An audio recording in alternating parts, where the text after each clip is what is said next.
बिस्मिल्लाहिर्रहमानिर्रहीम। अस्सलाम वालेकुम ख़वातीन व हज़रात, welcome to morning at home.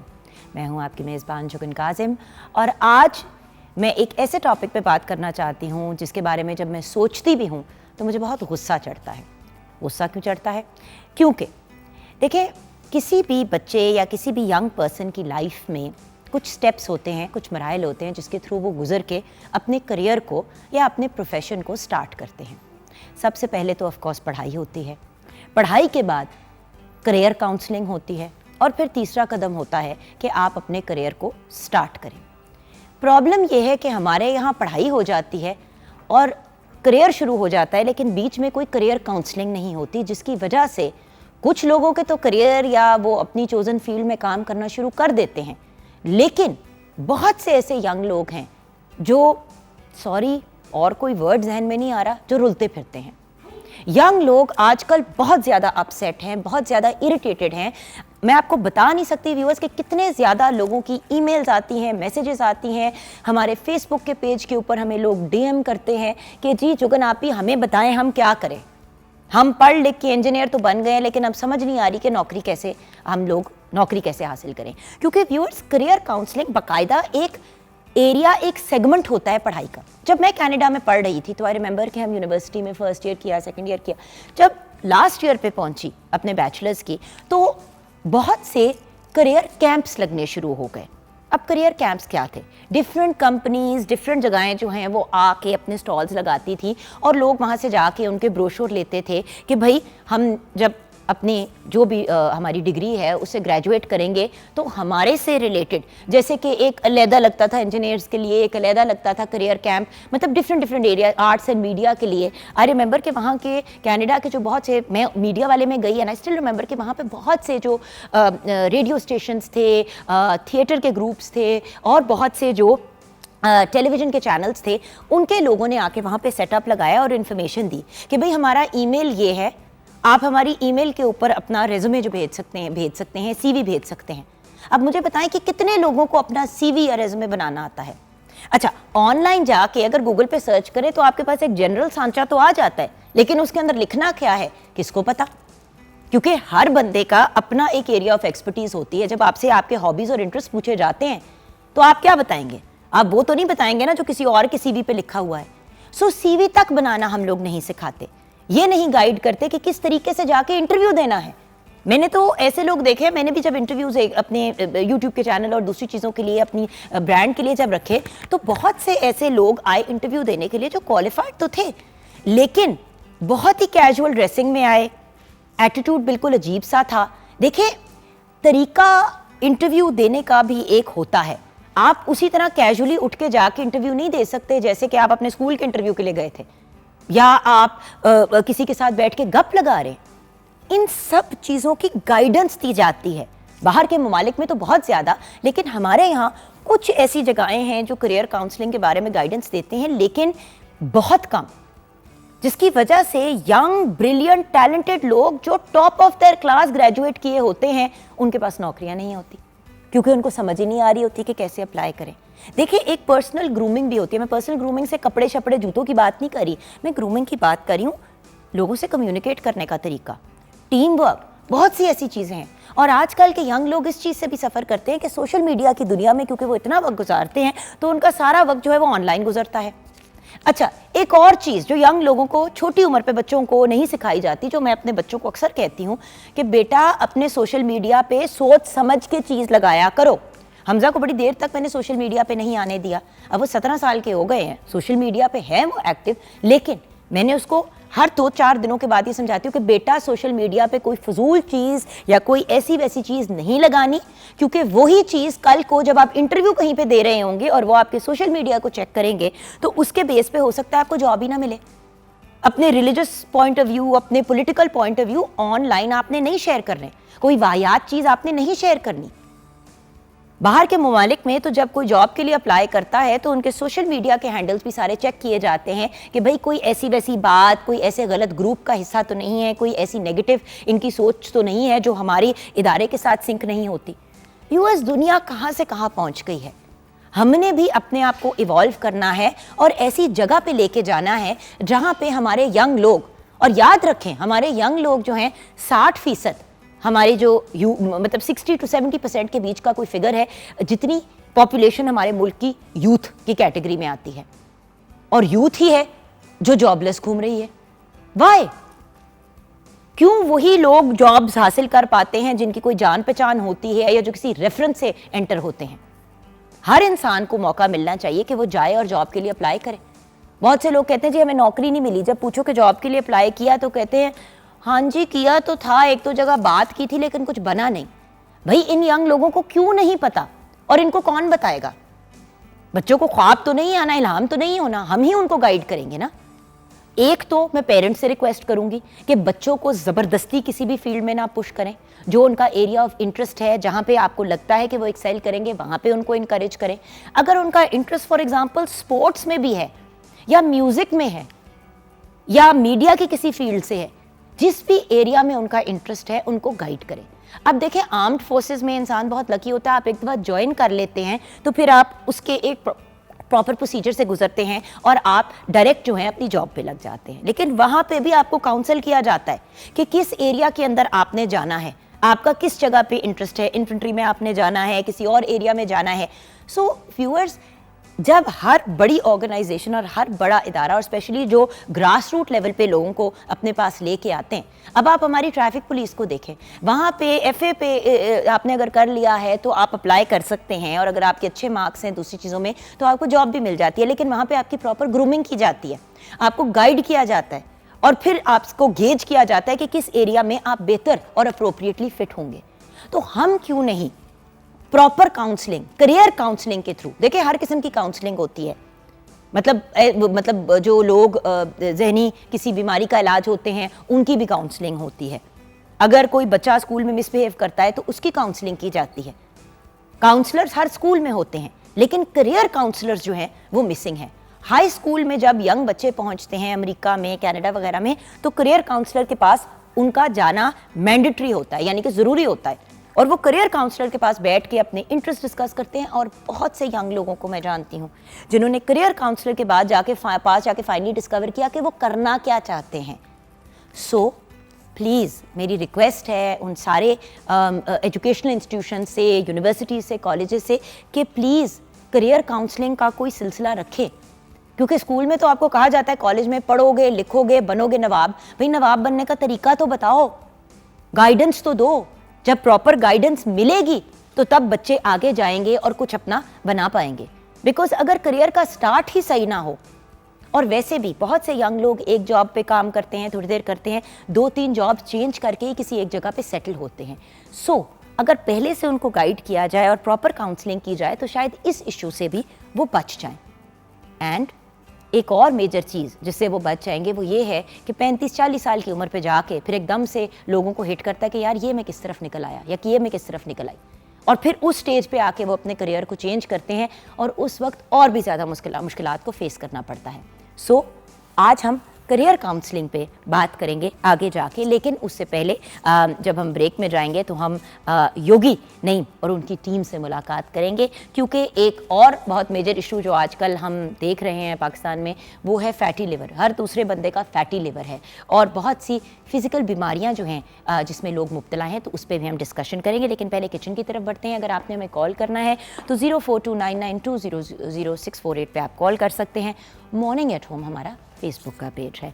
आइए मिलते हैं शेफ़ तैयबा अल्ताफ़ से। अस्सलाम वालेकुम। वालेकुम अस्सलाम। कैसी हैं आप जगह? मैं बिल्कुल ठीक हूँ। ये बताइए तैयबा जी कि आज हम बात करें करियर काउंसलिंग पे, तो आप बड़े गौर से सुन रही थी और मुस्कुरा रही थी और सर भी हिला रही थी, क्या कहेंगी आप? उसकी वजह ये थी कि मैं बहुत सेटिस्फाई हूँ कि मेरे वालिद साहब ने, मेरे पेरेंट्स ने मेरा बहुत साथ दिया। उन्होंने आपकी करियर काउंसलिंग? जी बिल्कुल। और मुझे शौक था, मुझे साइंस पढ़ने का शौक नहीं था, आर्ट्स का था, तो मैंने आर्ट्स ही पढ़ी और फिर अपने इस शौक को मैं आगे लेके चली और इसी को मैंने अपना प्रोफेशन बनाया। तो I am very satisfied. But chef Tayyaba एक बात अंडरस्टैंड करने वाली है कि देखें हर इंसान के माँ बाप पढ़े लिखे नहीं होते, बिल्कुल। हर इंसान के पेरेंट्स जो हैं वो करियर ओरिएंटेड नहीं होते। मदर्स अक्सर जो हैं घर में होम मेकर्स होती हैं और वो भी एक प्रॉपर करियर है और काम है।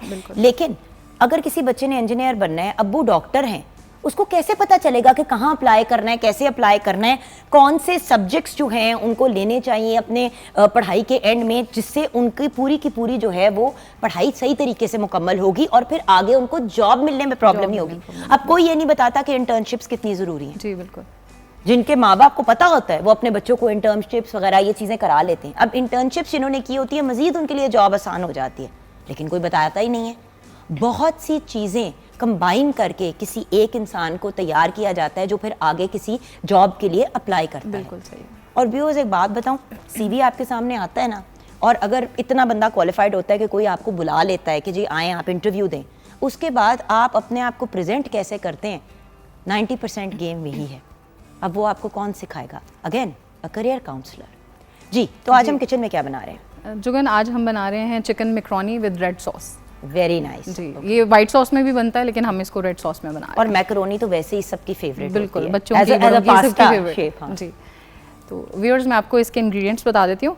चिकन हमने बोनलेस लिया है 1 कप, मैकरोनी 1 पैकेट जिसको हम बॉईल कर लेंगे, टमाटर पेस्ट जो है वो 1.5 कप, केचप 1 कप, काली मिर्च पाउडर 1 चाय का चम्मच, चिकन पाउडर 1 चाय का चम्मच, सोया सॉस 1 खाने का चम्मच, चिली सॉस 1 खाने का चम्मच, बंद गोभी 1 कप, गाजर 1 कप, शिमला मिर्च 1 कप और चाइनीज़ चिली पेस्ट जो है वो हम 1 खाने का चम्मच इस्तेमाल करेंगे।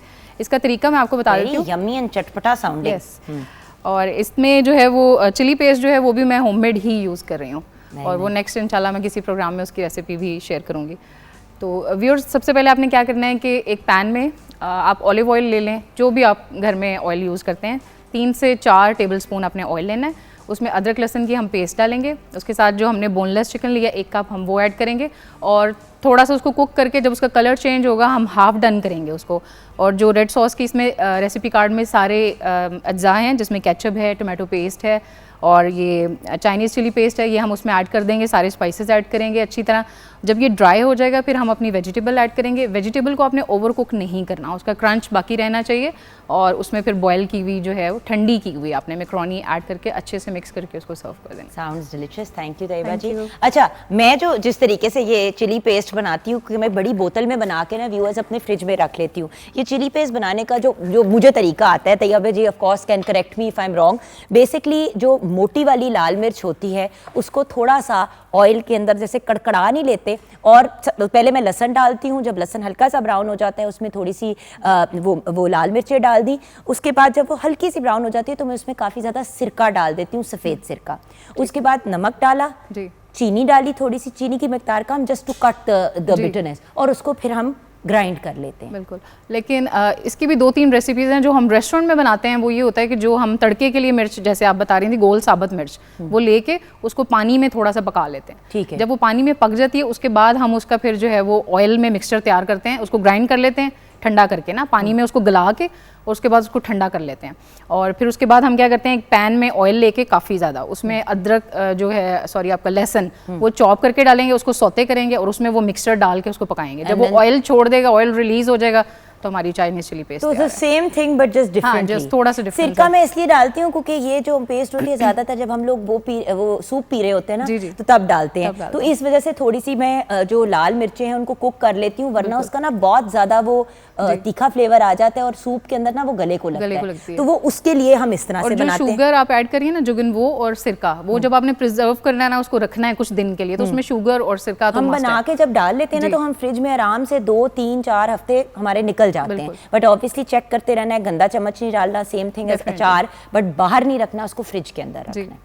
तो छोटी सी ब्रेक की तरफ जाएंगे, हम तो अपनी रेसिपीज़ कंपेयर करते रहेंगे दोनों, क्योंकि एज यू नो व्यूअर्स, मेरा भी कुकिंग एक पैशन है। अगेन, अगर यंगर एज पे मेरी करियर काउंसलिंग की होती और मुझे पता होता कि मैं एज अ शेफ़ भी कुछ कर सकती हूँ, तो शायद मैं इस फील्ड में पढ़ लेती और शायद इस तरफ भी मेरा एक और इंटरेस्ट होता।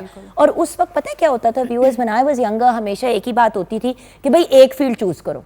मुझे याद है मैं एक्टिंग और होस्टिंग जब साथ कर रही थी तो मीडिया के ही लोग मुझे कहते थे कि भाई एक पासे की हो जाओ। मैं कहती थी मैं क्यों एक पासे की हो जाऊँ, अपनी ही फील्ड के अंदर अगर मेरे पास डिफरेंट एवेन्यूज़ हैं, तो कॉर्पोरेट शोज़ भी होस्ट करती हूँ, मतलब टेलीविजन प्रोग्राम्स भी करती हूँ, एक्टिंग भी करती हूँ, साथ में मैंने मॉडलिंग भी की एक अरसे के लिए। So the point is the world is your oyster. अब तो आप 10 चीज़ें एक साथ कर सकते हैं और फिर भी आपके पास मार्जिन होती है टू डू मोर, अगर आप अपनी टाइम मैनेजमेंट सही करें। बट कौन सिखाएगा?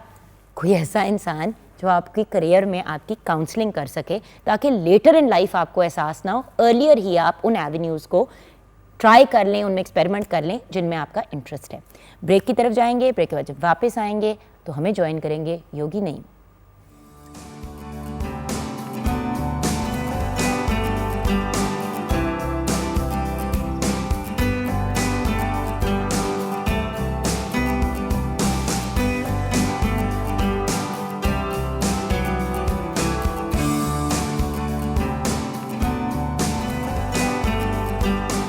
Welcome back from the break viewers. Father of modern yoga ने हमें ज्वाइन किया है, बहुत से अवार्ड से भी आपको नवाजा गया है। आपने 1992 में योगा पढ़ाना शुरू किया और इंटरनेशनली भी योगा ट्रेनिंग देते रहे हैं डिफरेंट ममालिक में, और अभी भी ऑनलाइन ट्रेनिंग्स भी देते हैं और ख़ुद भी फिज़िकली जाते हैं। योगी नईम हमारे साथ हैं। अस्सलाम वालेकुम। वालेकुम सलाम। अच्छा योगी जी, सबसे पहले तो जो मेरा सवाल है वो ये है आपसे कि देखिए, आज का हमारा टॉपिक करियर काउंसलिंग है। इसी तरह हेल्थ काउंसलिंग भी किसी की नहीं होती हमारे मुल्क में। बाहर के ममालिक में बच्चे छोटे से होते हैं तो उनको पता होता है कि भाई अगर स्नैक खाना है तो कैरेट स्टिक्स खा लो, या खीरे खा लो, या हेल्दी स्नैक्स या योगर्ट खा लो। हमारे यहाँ बच्चों को चिप्स के पैकेट, जूस के डब्बे पकड़ा दिए जाते हैं। तो जहाँ करियर काउंसलिंग होती है, क्या वहाँ पे हेल्थ काउंसलिंग नहीं होनी चाहिए? बहन, इसकी बहुत ज़्यादा ज़रूरत है, और हमारे यहाँ पर लोग समझते हैं कि सिर्फ पागल इंसान जो है उसी की काउंसलिंग होनी चाहिए। हम इसको एक मेंटली डिसऑर्डर समझते हैं कि हम अगर किसी को कहते हैं काउंसलिंग कराएं तो वो समझता है कि क्या मैं पागल हूँ। आपको लगता है कि मेरा कोई ब्रेन का इशू है जो मुझे काउंसलिंग की ज़रूरत है? मैं सब कुछ समझता हूँ। ये जो सब कुछ समझता हूँ, इसने हमें जो है वो इस चीज़ की तरफ लेके गया है कि हम खुराक के मामले में कॉन्शियस नहीं है बिल्कुल भी। हमें जो है वो पेट भरने का पता है, ये नहीं पता कि किस चीज़ से भरना है। हमें खाने के बारे में अवेयरनेस नहीं है, बिल्कुल भी अवेयरनेस नहीं है। हम सुबह उठ के जो चाहे दिल चाहता है हम खाते हैं और पीते हैं, और दिन भर हम जो है वो तवज्जो सिर्फ होती टाइम के ऊपर कि दोपहर का टाइम हो गया, रात का टाइम हो गया। हालांकि योग ये कहता है, बल्कि हेल्दी लाइफस्टाइल ये है कि जब भूख लगे तो खाएं। हम में से कितने लोग हैं जो भूख लगे तो खाते हैं? हम में से लोग जो है टाइम टेबल पे खाना खाते हैं कि अब जो सुबह का नाश्ते का टाइम है, ये दोपहर का टाइम है। और बहुत सारे लोग हमें मिलते हैं, वो ये कहते हैं कि अभी जो है वो जब पेट भरा भरा महसूस होता है हर टाइम, लेकिन जब खाना शुरू करते हैं तो फिर खा ही लेते हैं। तो भाई इतनी ज़रूरत क्या है भाई खाना खाने की जब आपको भूख ही फील नहीं हो रही? भाई इस्लाम तो आपको कहता है कि भूख रख के खाओ। भूख रख के उस खाओ। दिन मेरी किसी से बात हुई तो मैंने कहा बट भूख रख के खाने का मतलब क्या है? उन्होंने कहा भाई अगर 100% खाने का दिल है तो 75% खाओ, 25% मार्जिन छोड़ो। जब तक खाना हजम होगा आप तब तक फुल ही होंगे। मैदे का सबसे बड़ा जो इलाज है वो फ़ाका है। अगर आपको भूख नहीं लग रही, आप 2 दिन नहीं लगेगी। योगा के ये मुताबिक जो है वो आपको खाना तब खाना जब भूख लगेगी। अगर आपको मैदे में किसी किस्म का प्रॉब्लम है तो आप फ़ाका कर लें। फ़ाका कशी जो है बेहतरीन इसका इलाज है। हम मैदे को ठीक करने के लिए भी पूछते हैं क्या खाया जाए। वज़न, जैसे वज़न कम करने के लिए पूछते हैं क्या खाया जाए। लोग हमसे पूछते हैं कि वज़न कम करने के लिए भी कुछ चीज़ें खाने की बता दें। तो हमारा जो फोकस है वो खाने पे है सिर्फ, और फिर खाने में सबसे बड़ी गलती है वो दांतों का काम आंतों से लेते हैं। दांतों का काम आंतों से लेते, समझाएं।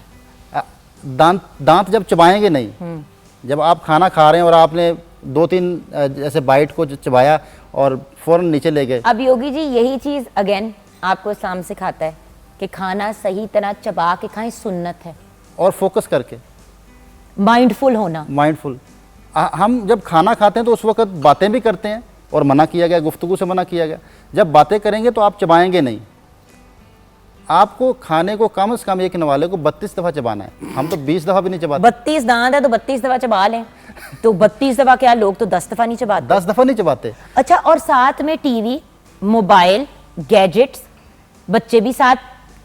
मतलब देखिए, माओं का तो मुझे सबसे ज़्यादा, आपने नोटिस किया कि सबसे ज़्यादा कंप्लेंट्स जो हैं उन ख़वातीन की आती हैं जिनके यंग बच्चे होते हैं। क्यों? क्योंकि वो माइंडफुल होकर ना तो खाना खाती हैं, और बाकायदा खाना वो इसी तरह खाती हैं कि उनका बच्चा खा रहा है तो रोटी बच गई तो वो खा ली, फिर किचन में जाके खाना पकाना शुरू किया, धोने वाले वो खा लिए। अजीब एक वो जो कहते हैं ना डिसऑर्गेनाइज्ड अंदाज में। क्या करें? देखिए, जिम्मेदारियां भी तो इतनी है ना। देखिए ना, यहाँ पे जॉइंट फैमिली सिस्टम कितना एक अमेजिंग होता था हमारे मुल्क में, जहाँ पे नाना नानी या दादा दादी कोई घर का बड़ा होता था, कोई उसमें तो माँ कम से कम खा तो सकती हेल्प करता था। उस दिन मैंने एक क्लिप देखी कि एक माँ जो है वो अपने बच्चे को खाना खिला रही है, साथ में उस लड़की की अपनी माँ बैठी हुई है और वो उसको निवाले खिला रही है। बहुत अच्छा। और इस तरीके से सिलसिला चल रहा है। हम लोगों ने इतना अपने आप को आइसोलेट कर दिए। सिंगल लड़का अगर कहीं जॉब कर रहा होगा, काम कर रहा होगा, रिश्तेदार भी वहां पे रह रहे होंगे, तो वो वहां पे फैमिली के साथ जाके नहीं रहेगा। वो कहेगा मैं अलग अपार्टमेंट में या किसी का कोई कमरा रेंट कर लूंगा। जी जी, फैमिली स्ट्रक्चर टूट रहे हैं। फैमिली स्ट्रक्चर टूट रहे हैं और जो फैमिली के साथ रहना जो है उसके बड़े फायदे हैं बहुत। आप देखिए ना, योग में भी इंडिपेंडेंट मेडिटेशन सारा कुछ है, लेकिन कलेक्टिव मेडिटेशन जो है उसको बड़ी वैल्यू दी गई है, ज़्यादा वैल्यू है उसकी। डायनामिक मेडिटेशन जो है, आप अगर डायनामिक मेडिटेशन के एक्सपर्ट हो जाते हैं तो फिर आपको जो एक कैफियत है, मदहोशी कैफियत, वो लाना आपके लिए बहुत आसानी होती है, जिसमें आप अपने अंदर आ जाते हैं। आज इंसान अपने आप से बिछड़ा हुआ है, अपने साथ मौजूद नहीं है। बिल्कुल। हमें योग अपने आप से मिलाता है।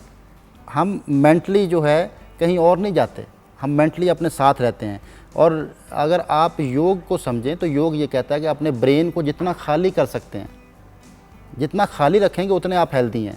ब्रेन में जितनी फाइलें खुल जाएंगी उतना आपका सिस्टम जो है वो डिसबैलेंस हो जाएगा, स्लो हो जाएगा ना। वही चीज़ जो आपकी गैजेट्स में होता है, आपने अगर 10 ऐप्स खोली हुई हैं तो आपका फ़ोन स्लो है, आप एक ऐप पे तवज्जो देंगे तो वो ठीक रहेगा। हिडन फाइलें चलती रहती हैं। हम में से बहुत सारे लोग ऐसे हैं जो सुबह उठ के सारी बातें बता सकते हैं कि रात सोते में क्या बातें हुई हैं दिमाग के अंदर, डीप स्लीप तक ना पहुंच पाना। I am one of those people.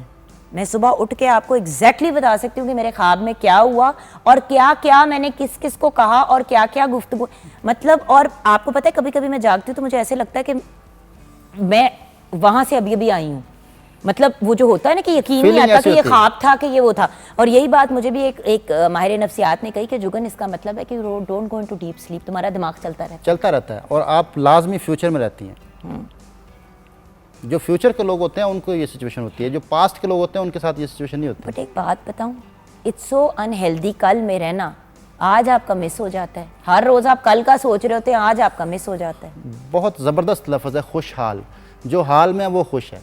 क्या बात है। जो हाल में नहीं है वो खुश नहीं हो सकता। गुजरा हुआ कल गुजर चुका, उसको आप चेंज नहीं कर सकते।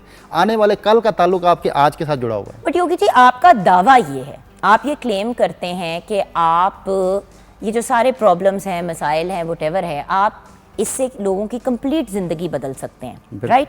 बिल्कुल। तो फिर योगा किस उम्र पे, योग की तरफ किस उम्र पे रुझान होना चाहिए? क्योंकि लोग तो लेटर लाइफ में आते हैं, मतलब यू नो इवन 20 to 30 की एज में लोग जिम शिम जाना ज़्यादा प्रेफर करते हैं। 30-35 साल के बाद लोग थोड़ा बहुत योगा की तरफ आते हैं या योग की तरफ आते हैं। हमारे यहाँ ओवरऑल ये प्रॉब्लम है कि हम हेल्थ कॉन्शियस नहीं हैं। सिर्फ पाकिस्तान में हम वॉक तब शुरू करते हैं जब वॉक करने के काबिल नहीं रह जाते। हम ग्राउंड में तब जाते हैं जब ग्राउंड में जाने के काबिल नहीं होते। तो सेहत के एतबार से योग शुरू करने का जो सही वक्त है, जब आपको जो है वो समझ आना शुरू हो जाए, टीन एजेस, उसमें अगर आप स्टार्ट कर लेते हैं तो उस वक्त ये आपकी ज़िंदगी का हिस्सा बन सकता है और आपकी जो है वो हैबिट बन सकता है। फिर आप अपनी हेल्थ के मामले में हमेशा जो है वो एक हैबिचुअल होकर योग की तरफ आएंगे, आपको ज़बरदस्ती लाना नहीं पड़ेगा। लेकिन बात ये है कि देखिए योगी जी, जो टीनेजर्स होते हैं, I am the mother of a teenager, बहुत मुश्किल होता है कि उनको कहें कि आओ योगा करें। ये बच्चे कहते हैं कि या तो कोई उछल कूद वाला काम करो या गेम गैजेट करो। ये योगा आपको पता है थोड़ा सा, मैं बोरिंग का वर्ड मतलब थोड़ा सा बोरिंग टीनेजर्स के लिए हो जाता है। उनको कॉन्स्टेंटली कोई एक्शन चाहिए होता है। योगा तो बहन कैसे लेके आएं? हाँ, मैं बताता हूँ बहन। योगा बेसिकली, क्योंकि हमारे यहाँ पे कोई ऐसा यूनिवर्सिटी कॉलेज नहीं है जिसके बारे में बाकायदा तालीम दी जाए योगा के हवाले से। जो प्योर योग को समझता है वो आपको टीन एजेस का योगा अलग करवाएगा और टीन एजेस के बाद योगा और तरह का करवाएगा। योगा सिर्फ बैठने का नाम नहीं है, योगा सिर्फ जो है वो अपनी बॉडी को रोकने का नाम नहीं है। योगा तो आपके मोटर नर्व्स को एक्टिव करने का नाम भी है। आपके मोटर नर्व जो दिमाग के हुक्मरानी बॉडी को ऊपर आती है, उसमें बहुत सारी ऐसी मूवमेंट्स हैं जो बच्चे एंजॉय करते हैं। आपके टीनेजर जो बच्चे हैं वो ज़्यादा एंजॉय करेंगे। योगा के अंदर बहुत सारी ऐसी टेक्निक्स हैं जो पावर योगा के नाम से है। अगर पावर योगा बच्चों को कराया जाए टीनेजर्स में तो वो बहुत एंजॉय करेंगे और उनको लगेगा कि हमें जो है वो योगा ज़्यादा अच्छा लगता है, इसमें ज़्यादा फ़न है। क्योंकि इसमें बहुत सारे, जैसे मोर का आसन है, अगर मोर आसन किया जाए तो उसको आप एक ला सकते हैं इस तरफ। फिर कपूत आसन है।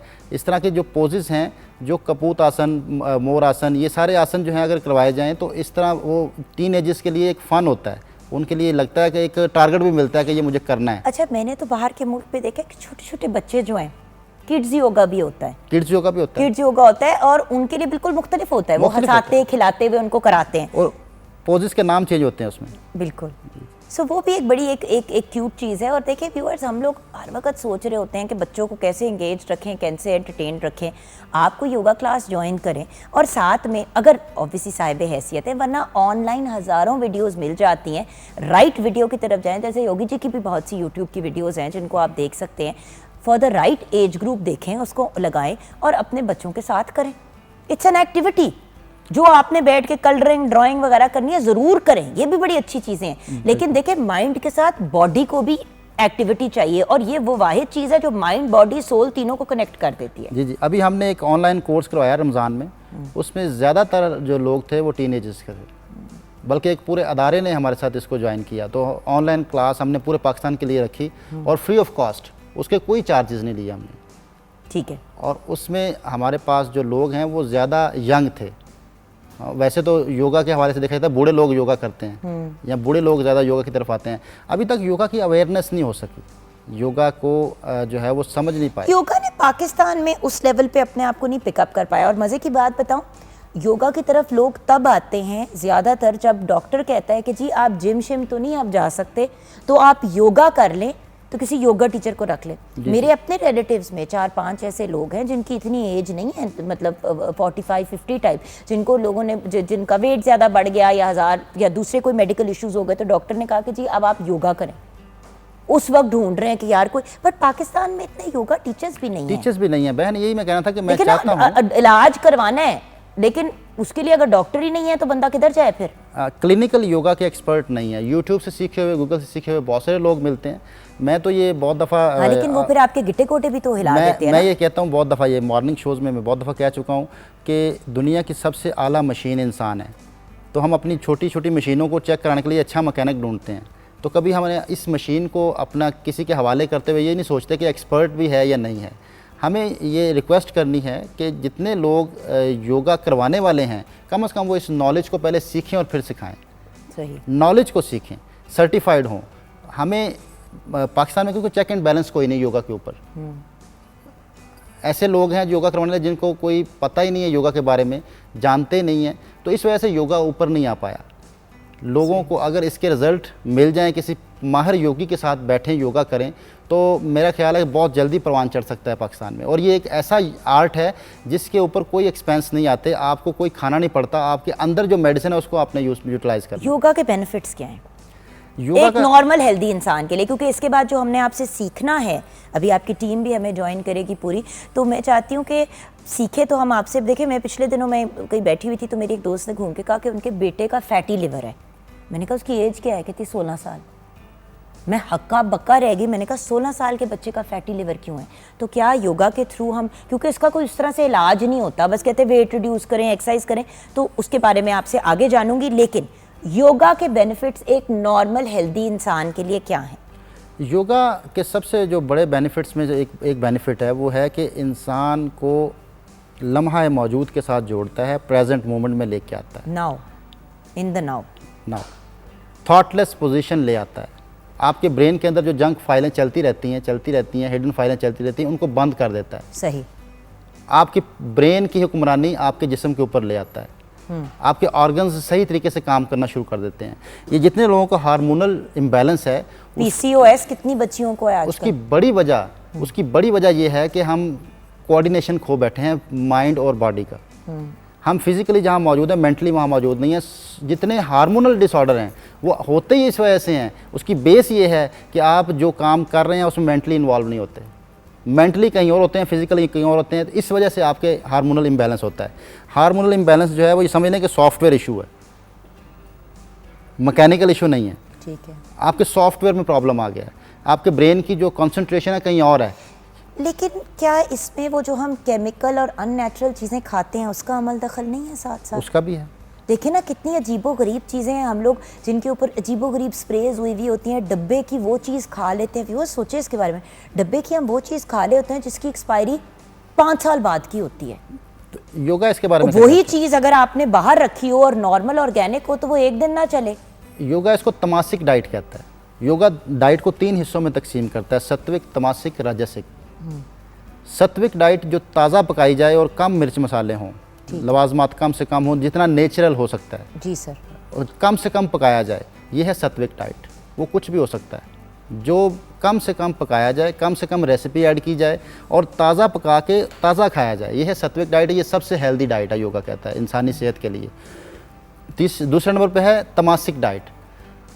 जिस खाने का टेम्परेचर बार बार चेंज किया जाए, जैसे फ्रोज़न है, फ्रीज़ किया, ओवन में गर्म किया, पकाया, फिर फ्रीज़ किया, जो कि आजकल बढ़ती जा रही, जिसकी जो रुझान बढ़ रहा है, योगा इसको कहता है तमासिक। ये वक्त से पहले बूढ़ा करने की खुराक है। और क्या हम वक्त से पहले बूढ़ा नहीं हो रहे? आज हमारा 20 साल का बच्चा बूढ़ा है, बुढ़ापा एज के साथ नहीं है। नीचे हल्के मुंह पे झुर्रियाँ में एक बच्ची को मिली, मुझे पता था कि उसकी एज क्या है, इसलिए जब मैं उसे मिली तो मैंने उसको देखा तो आंखों के नीचे लाइनें, यहाँ पे लाइनें, अजीब उसकी हालत। मैं कहा बेटे स्किन का बिल्कुल ख्याल नहीं रख रही। कहती है मैं क्या करूँ खाला, आप ये देखें कि मैं एक्सरसाइज भी, मेरे पास ना एक्सरसाइज का टाइम होता है ना व्हाटएवर, जो मिल जाता है वो खा लेती हूँ, कॉफ़ी पीती रहती हूँ ब्लैक। मैंने कहा बेटा कोई योगा कुछ, कहती टाइम ही नहीं मिलता। मतलब ज़िंदगी इतनी मसरूफ़ हो गई है कि हम अपनी ज़िंदगी ही जीना भूल गए हैं। ताज़ा पकाने का टाइम नहीं है।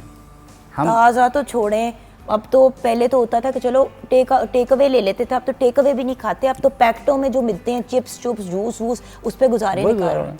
और आखिरी जो खुराक है वो राजसिक है।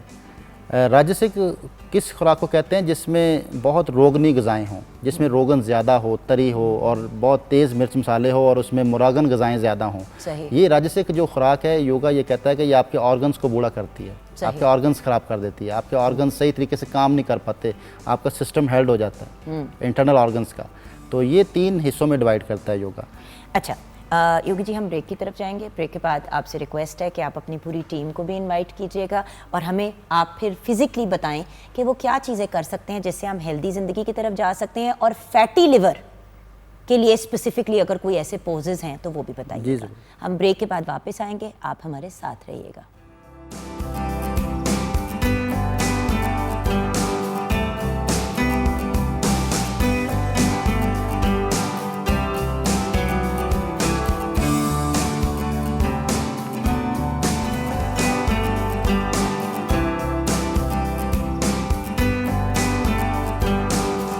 Welcome back from the break viewers. Yogi Naeem और उनकी टीम अब हमारे साथ हैं। डॉक्टर इफ्तिखार अहमद हमारे साथ हैं, योगी अनवार अहमद हमारे साथ हैं और योगी बशीर खान हमारे साथ हैं। आप सबका बहुत बहुत शुक्रिया हमें ज्वाइन करने का।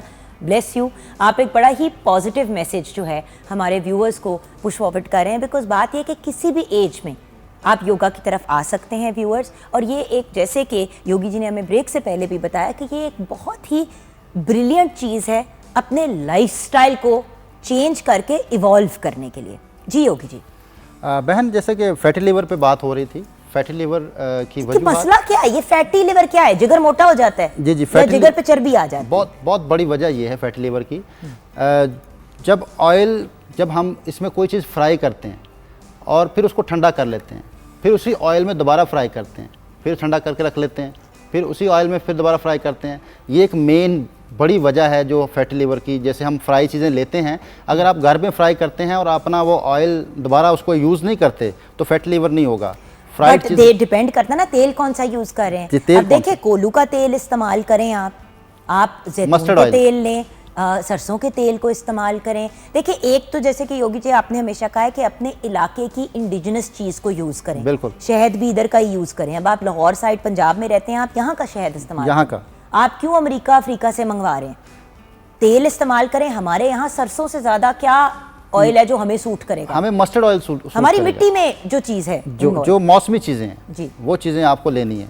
और ऑयल को जब भी आप बार बार गर्म करते हैं और उसको ठंडा करते हैं बार बार, जैसे मैंने आपको पहले तमासिक डाइट के बारे में बताया था कि जब भी किसी भी चीज़ का टेम्परेचर चेंज करेंगे, उसको गर्म करेंगे, ठंडा करेंगे, गर्म करेंगे, ठंडा करेंगे, तो ये वक्त से पहले बूढ़ा करती है, बिल्कुल बुढ़ापा लेके आती है। तो फैटी लिवर क्या है?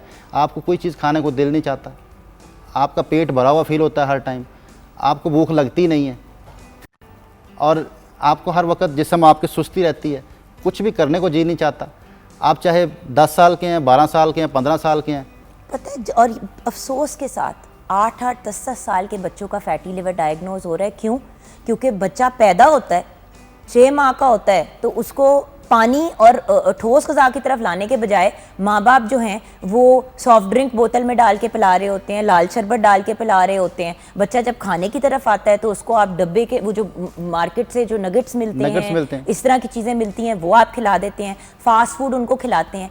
व्यूअर्स देखिए, हर चीज़ नहीं रोक सकते लेकिन कंट्रोल तो कर सकते हैं ना। बिल्कुल कर सकते, करना चाहिए। अगर आप सेहतमंद जिंदगी गुजारना हर रोज पाए और निहारी खाएंगे तो बेड़ा गर्क हो जाएगा, लेकिन वंस अ वीक खाएं, इंजॉय करें, बट मुनासिब मिकदार में खाएं और ज़रा वेजिटेरियन डाइट की तरफ ज़्यादा आएँ।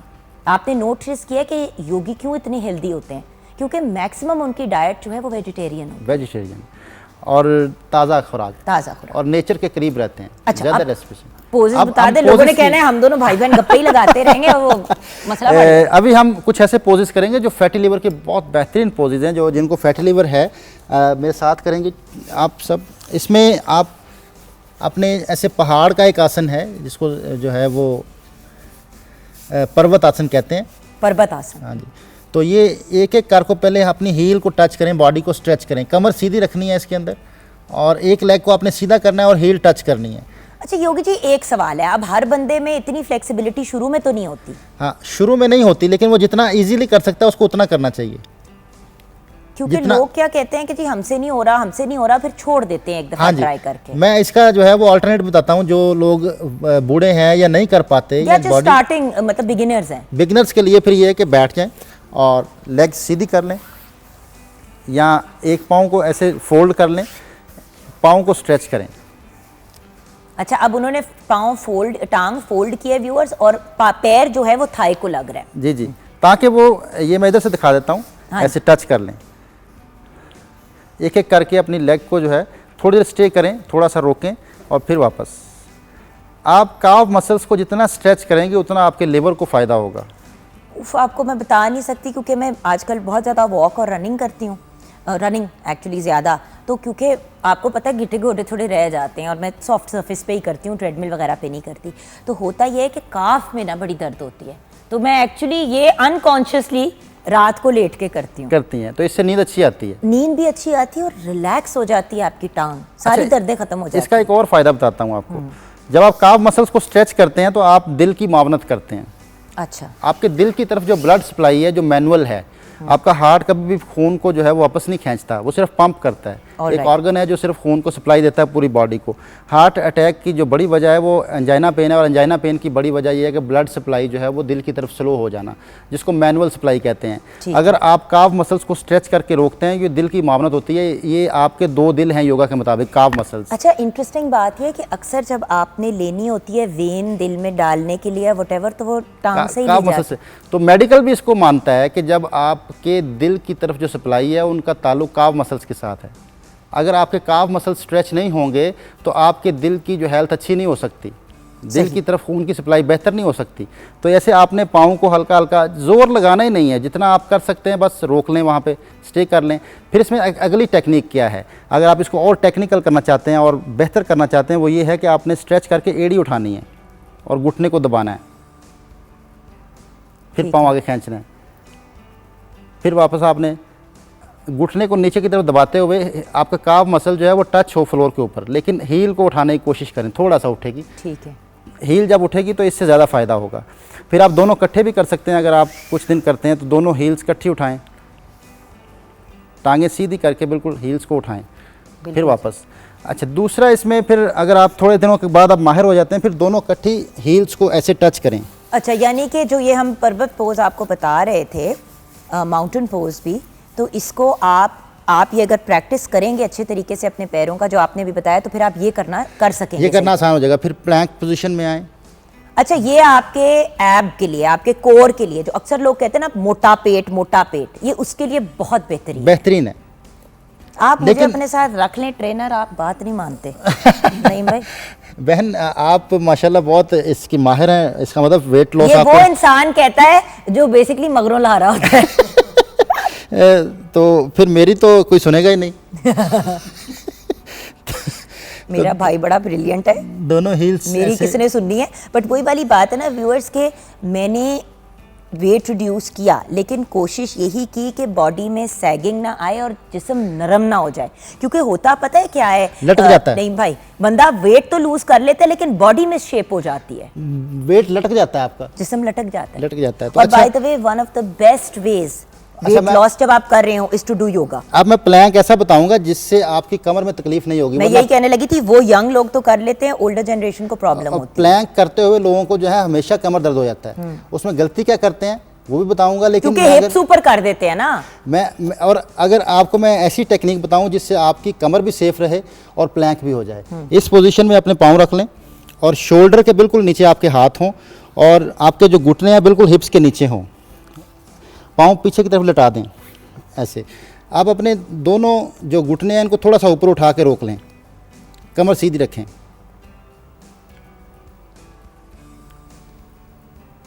वापस, कमर सेफ है, कमर पे कोई प्रेशर नहीं आएगा। करें, बिल्कुल सही है। इससे भी आपके कोर को असर पड़ेगा और बहुत पेट ज्यादा। का, क्योंकि बहुत सी खवातीन कंप्लेन करती हैं कि जी बच्चे हुए, सारा कुछ हुआ, अब पेट नहीं वापस जा रहा। ये बहुत सेफ है, इससे किसी किस्म का कमर की कोई खराबी नहीं होगी। लेकिन बाय द वे एब्स की कोई भी एक्सरसाइज, इवन योगा की करने से पहले अपनी गायनेकोलॉजिस्ट से एक दफ़ा रुजू प्लीज़ ज़रूर कीजिएगा, क्योंकि अगर बच्चे के फ़ौरन बाद का टाइम है तो उस वक्त बॉडी बड़ी सेंसिटिव होती है। पोस्टनेटल के लिए फिर वो पोस्टनेटल के लिए एक मुख्तलिफ किस्म की चीज़ होती है, और अगर बेबी के बाद आपने करना, मैं बार बार इसलिए डिस्क्लेमर्स दे रही हूँ कि कोई हमें देख के कोई गलत चीज़ ना अपने जी आप जी को। बहन, योगा तो प्रीनेटल योगा भी है, पोस्टनेटल योगा भी है, उसके प्रॉपर टेक्निक्स है। मैंने लोगों को 3-3 हफ्ते में अपनी शेप में वापस जाते हुए देखा है बच्चा पैदा करने के योगा से।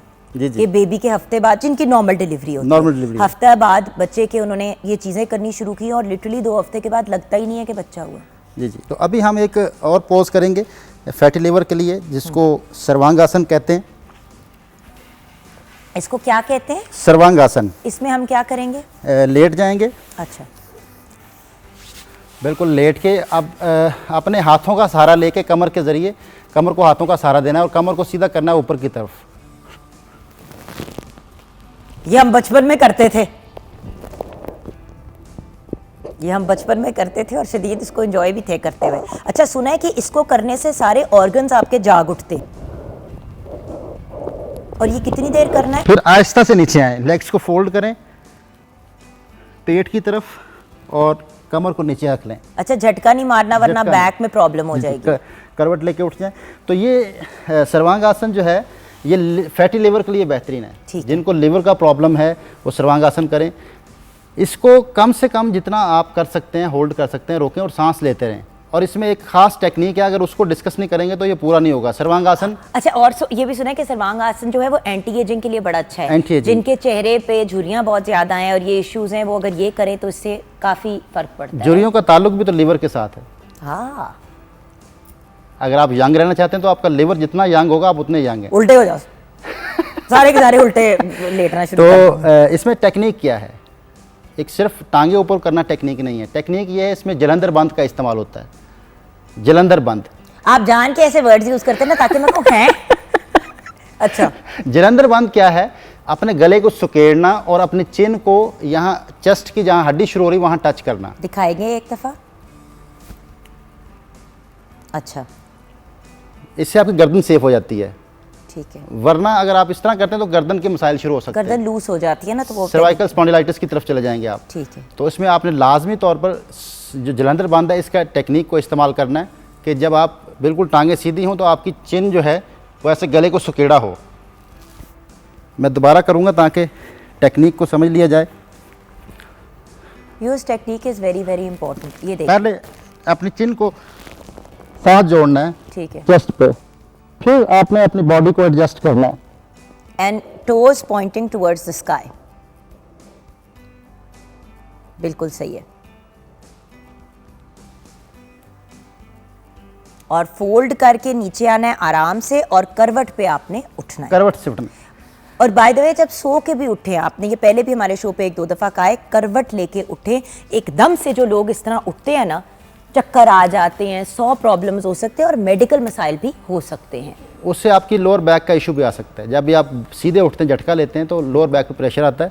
और एक मुद्रा मैं ज़रूर डिस्कस करना चाहूँगा, हस्त मुद्रा कहते हैं इसको, हस्त। हाथों का अंदाज। तो ये एक बेहतरीन है अगर किसी को फैटी लिवर है या जिस्म के अंदर किसी भी किस्म की सफाई चाहता है।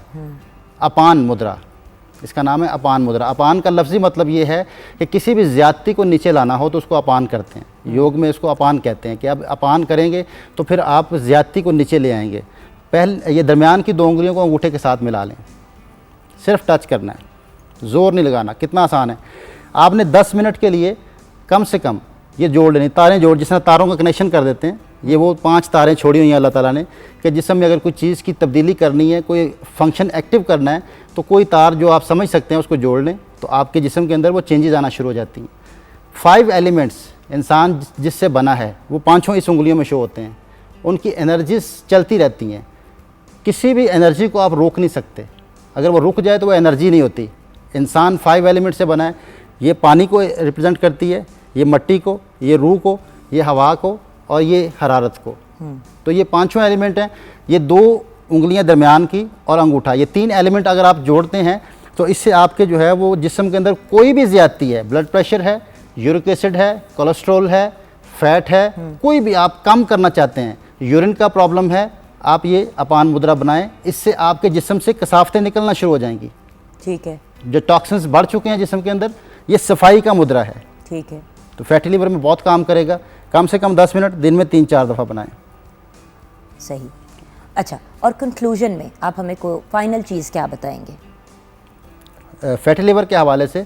या कोई एक ऐसा हेल्दी पोज जो हर इंसान कर सकता है, जिससे आप कहते हैं ना कि जिससे इंसान रिवाइव्ड फील करे। बड़ी दफ़ा ऐसा होता है कि इंसान थका हुआ, इरिटेटेड बैठता है, आप जिसको हम घबराहट भी कहते हैं। कोई ऐसी चीज़ है जिससे इंसान अपने आप को सेंटर कर सके? होता है ना कि कभी कभी काम पे भी मसला, घर पे भी मसला, बहुत सी प्रॉब्लम्स चल रही हैं और आप अपसेट हुए हैं। आजकल हर बंदा एंजाइटी, डिप्रेशन, इन चीज़ों का शिकार है। कोई ऐसी चीज़ जो इंसान को काम डाउन कर दे? आज की सबसे बड़ी ज़रूरत जो है वो आज हम उस पोज को करेंगे। कॉन्फिडेंस भी बिल्ड करेगा, कॉन्फिडेंस को बिल्ड करेगा और आपको जो दिमाग के अंदर हिडन फाइलें चल रही हैं उनको बंद करने के लिए आप प्रेजेंट मोमेंट में आ जाएंगे, थॉटलेस पोजीशन में आ जाएंगे। उसके लिए खड़े हो जाते हैं सब और इसमें 1 लेग पोज करें, बॉडी को रोकने की कोशिश करेंगे, हाथों को ऊपर ले जाएं, घुटने को साइड की तरफ स्ट्रेच रखें और अपनी जो बॉडी की मूवमेंट है इसको रीड करें, इसको रोकने की कोशिश करेंगे, स्टिल पोजीशन में आने की कोशिश करेंगे। बेसिकली आपके दिमाग को फोकस कर देगा, क्योंकि आप अपने आप को सीधा रखने के चक्करों में होंगे तो आपके दिमाग में जो रेसिंग थॉट्स हैं वो रुक जाएंगी। फिर आहिस्ता से हाथों को नीचे लेके आएं और योगी जी कितनी देर के लिए करना है ये? जितना इजीली हो सके, जितना इजीली हो सके। और जब आप योगा में ना व्यूअर्स कोई भी ऐसी चीज़ नहीं है कि सेट टाइम नहीं, कि इतनी देर करो उतनी देर करो। लोग मेडिटेशन करने बैठते हैं, 4-4 घंटे मेडिटेट कर लेते हैं। ऐसे लोग भी होते हैं जो मेडिटेशन करने की कोशिश करते हैं, उनसे 2 मिनट नहीं होता, 30 सेकंड नहीं होता। सो बहन इमेजिनेशन करते हैं, इमेजिनेशन को मेडिटेशन कहते हैं। इमेजिनेशन और मेडिटेशन डिफरेंट चीज़ें हैं। कभी वक्त हुआ तो इंशाल्लाह इस पर भी डिस्कस करेंगे इमेजिनेशन और मेडिटेशन में क्या फ़र्क है।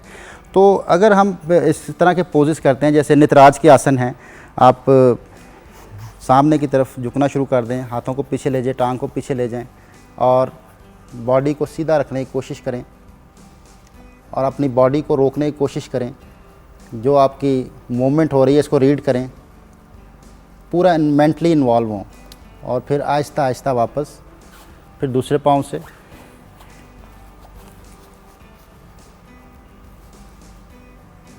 जितना स्लो आप जाएंगे, देखना नीचे है, फ्लोर के ऊपर पंजे को अगर स्ट्रेच कर लें तो और अच्छा है।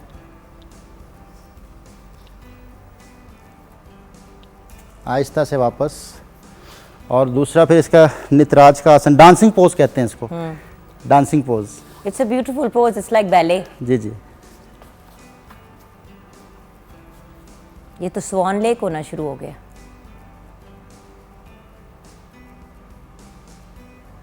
बिल्कुल सही। पड़ाकों की आवाज़ें आ रही हैं, लेकिन ये वो पोजेस हैं जो आपकी बॉडी को ग्राउंड करती हैं, सेंटर करती हैं और आपके हेल्थ के लिए भी बहुत बेहतरीन है। Present right? मूवमेंट में लेके आते हैं आपको। जैसे ही आपको बात करते हैं, सोचते हैं, तो फिर आपका बैलेंस आउट होता है। अच्छा, फाइनली व्यूअर्स को क्या पैगाम देंगे आपकी और आपकी टीम की तरफ से?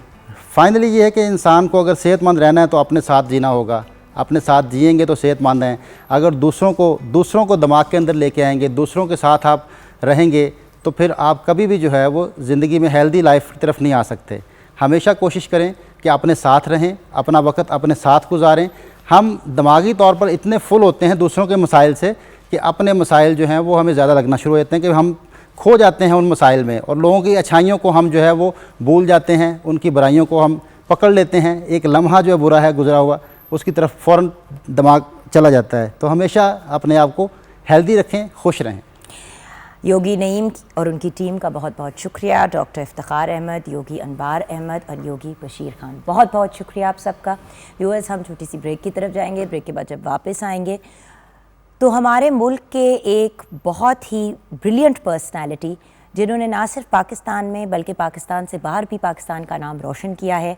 He is a brilliant person, a very very accomplished person, और आप हमें गाइड करेंगे कि करियर काउंसलिंग क्या होती है और हम खुद कैसे अपने बच्चों की करियर काउंसलिंग कर सकते हैं और नीड ऑफ द आवर क्या है। ब्रेक के बाद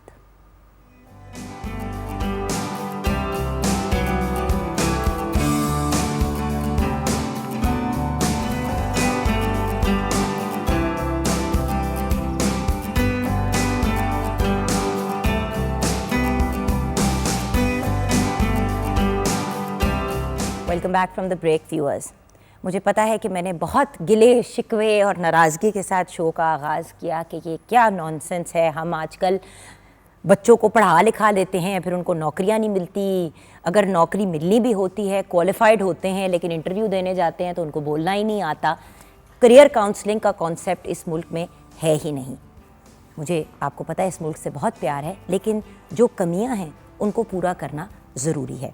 तो आखिर करियर काउंसलिंग है क्या और नीड ऑफ द आवर इस मुल्क में क्या है, ये हम जानेंगे। आज हमारे साथ एक बहुत ही ब्रिलियंट, बहुत ही अकम्पलिश्ड पर्सनालिटी हैं। आप former executive director of the higher education commission है, HEC, former vice chancellor of one of the biggest and most renowned universities in Pakistan. आपको आपकी सर्विसेज के बेस पे सितारा इम्तियाज़ से भी नवाजा गया, एंड आप प्रोफेसर हैं ऑफ इलेक्ट्रिकल इंजीनियरिंग, एंड आप former rector of university of Central Asia भी हैं। मतलब दुनिया में कुछ ऐसा नहीं है पढ़ाई लिखाई से रिलेटेड जो इन्होंने नहीं किया। डॉक्टर सैयद सुहेल हुसैन नकवी हमारे साथ हैं। अस्सलाम वालेकुम डॉक्टर साहब। वालेकुम सलाम।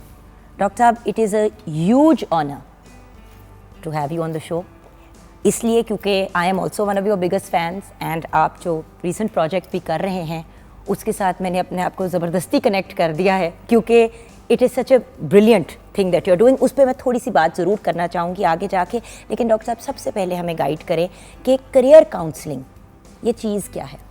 देखिए, करियर काउंसलिंग है कि आपने ज़िंदगी में आगे जाके करना क्या है, that will earn you a living. मतलब ये कि उसका ताल्लुक जॉब या बिज़नेस से ज़रूर है, बिकॉज इकोनॉमिक एक्टिविटी होनी चाहिए, आपने अपना घर चलाना है, तो आपने वो कौन सी चीज़ है ऐसी करनी है जिससे आगे आपकी ज़िंदगी का रास्ता जो है वो इकोनॉमिकली आसान हो। डॉक्टर साहब, बात यह है कि करियर काउंसलिंग का आपसे हम सीखना चाहते हैं, लेकिन उससे पहले अगर हम आपके करियर की, अब मैं तालीम से बात शुरू करना चाहती हूँ क्योंकि आप हसन अब्दाल से पढ़े हैं। I want to talk about the whole, मतलब आपकी जर्नी, उधर से फिर ज़रूरत करियर काउंसलिंग की, क्योंकि बहुत से लोगों का ख्वाब है कि वो भी डॉक्टर सुहेल नकवी की तरह कामयाब हों और उनको एजुकेशन की फील्ड में तमगा इम्तियाज़ से नवाजा जाए। It's not a joke. So people who want to be like you, want to be a success story. पहले आप अपनी कहानी ज़रा शेयर करेंगे प्लीज़। ज़रूर। और माशाल्लाह सितारा इम्तियाज़ मिला। सितारा इम्तियाज़, सॉरी, सितारा इम्तियाज़। देखिए, मेरा ताल्लुक एक इंजीनियरिंग फैमिली से। मेरे वालिद इंजीनियर थे, मेरे नाना इंजीनियर थे, मेरे पर नाना इंजीनियर थे, तो बहुत लंबी लाइन है। तो इसलिए इंजीनियरिंग का जो फ़ैसला है वो तो बहुत आसान था। मैंने वालिद साहब से पूछा आप क्या, उन्होंने कहा मैं मैकेनिकल इंजीनियर। मैं कहा ठीक है जी, मैं इलेक्ट्रिकल इंजीनियर बनूंगा। तो इसलिए कोई ख़ास काउंसलिंग वगैरह उस ज़माने में नहीं हुआ। गुफ्तगू में ही हो गया। गुफ्तगू में हो गया। लेकिन मैंने जब वो पढ़नी शुरू की फील्ड में, अमेरिका चला गया था FSC के बाद, तो उसमें ज़ाहिर है मज़ा भी आया और मुझे पढ़ने का शौक़ था। बैचलर्स में आई डिड वेल, तो जो हमारे एक प्रोफेसर थे जिन्होंने मुझे एक क्लास पढ़ा रहे थे, उन्होंने सीधी ऑफ़र कर दी कि तुम मेरे साथ आके रिसर्च में काम शुरू कर दो। तो उधर से सॉर्ट ऑफ ये था कि एक प्लान्ड जर्नी नहीं थी। लेकिन FA के बाद या FSC के बाद बाहर जाना इट्स मतलब इतना आसान नहीं होता। जी बिल्कुल आसान नहीं होता, लेकिन उस जर्नी को जो हमवार किया था वो मेरे वालिद साहब ने किया था, क्योंकि वो खुद मुल्क से बाहर चले गए, क्योंकि उन्होंने कहा कि मैंने अपने बच्चों को पढ़ाना है, तो फिर इसलिए वो मुल्क से बाहर चले गए और उन्होंने हम सब बहन भाइयों को फिर पढ़ाया। बहुत आला तालीम जो है। बिल्कुल बिल्कुल।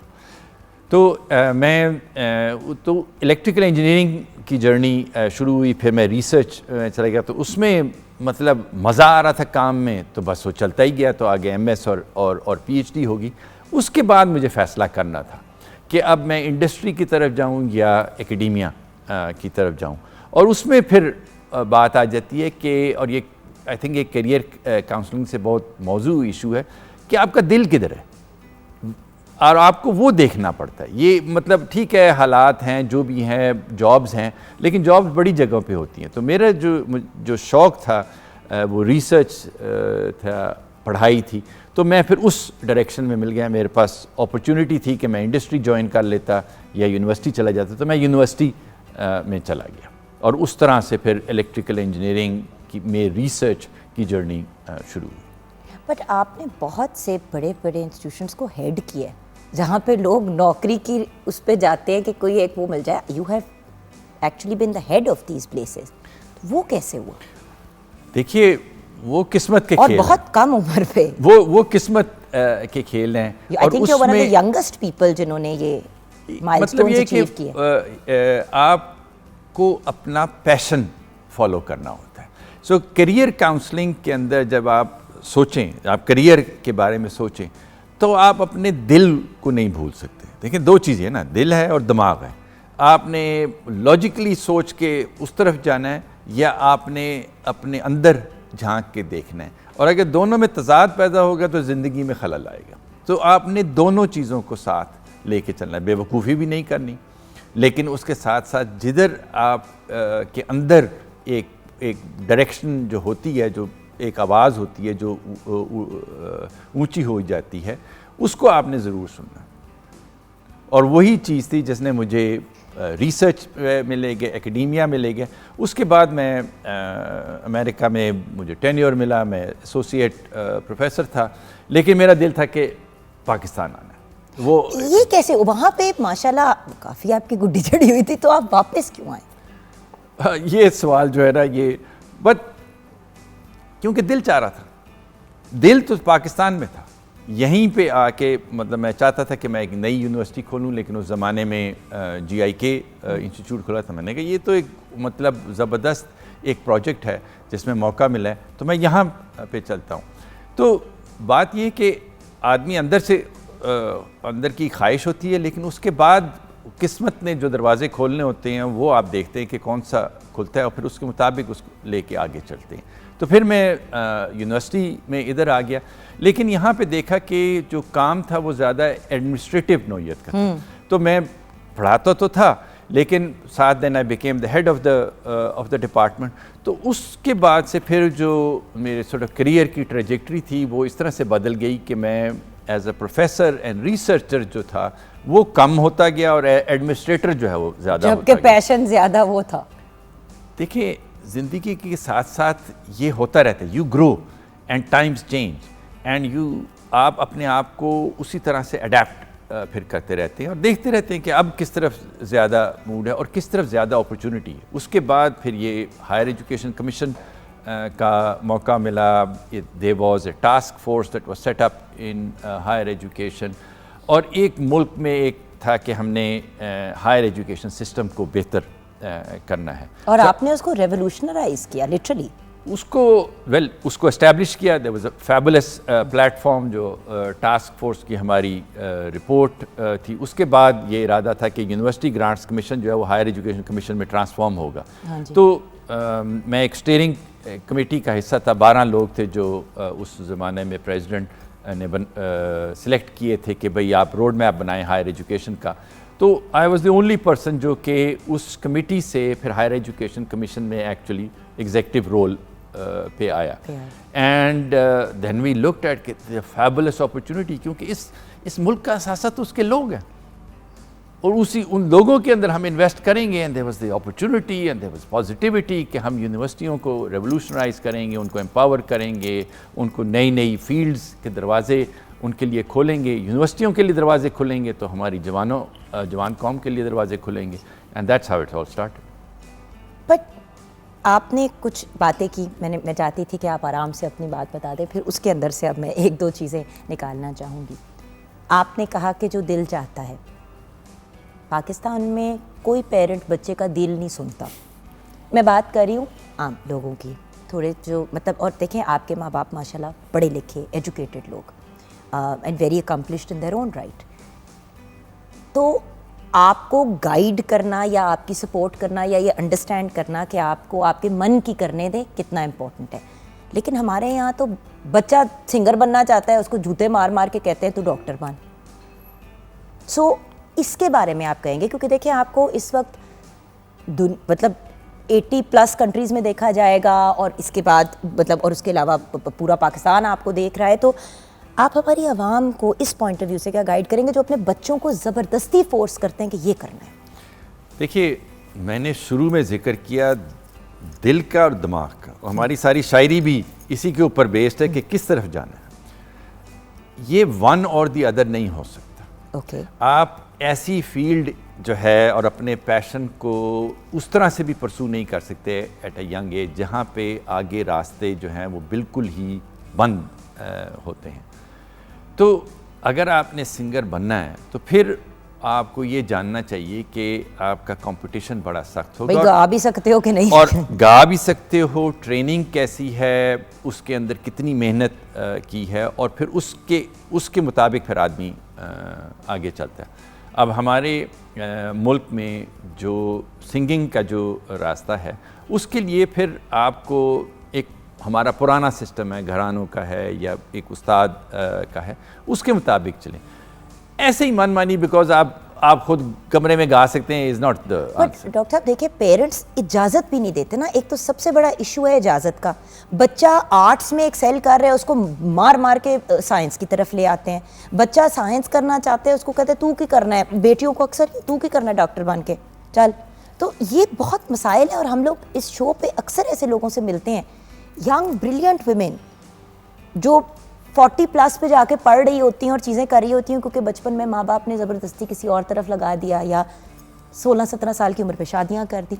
लड़कों के साथ भी यही होता है, तुमने ये करना है और यही करना है, बस हमारी परचून की दुकान है, तुमने वही चलानी है। जी, उसके अंदर ये इंतहाई ज़रूरी है कि एक चीज़ समझ लें कि जो सीखने का अमल है वो ना स्कूल में ख़त्म होता है ना यूनिवर्सिटी में ख़त्म होता है, वो तमाम ज़िंदगी आपके साथ रहता है। और अगर आपने एक राह पे आप चल रही हैं तो ये भी कोई ज़रूरी नहीं है कि आप उसी राह पे ही चलते रहेंगे और आप दूसरी राह पे नहीं जा सकते हैं।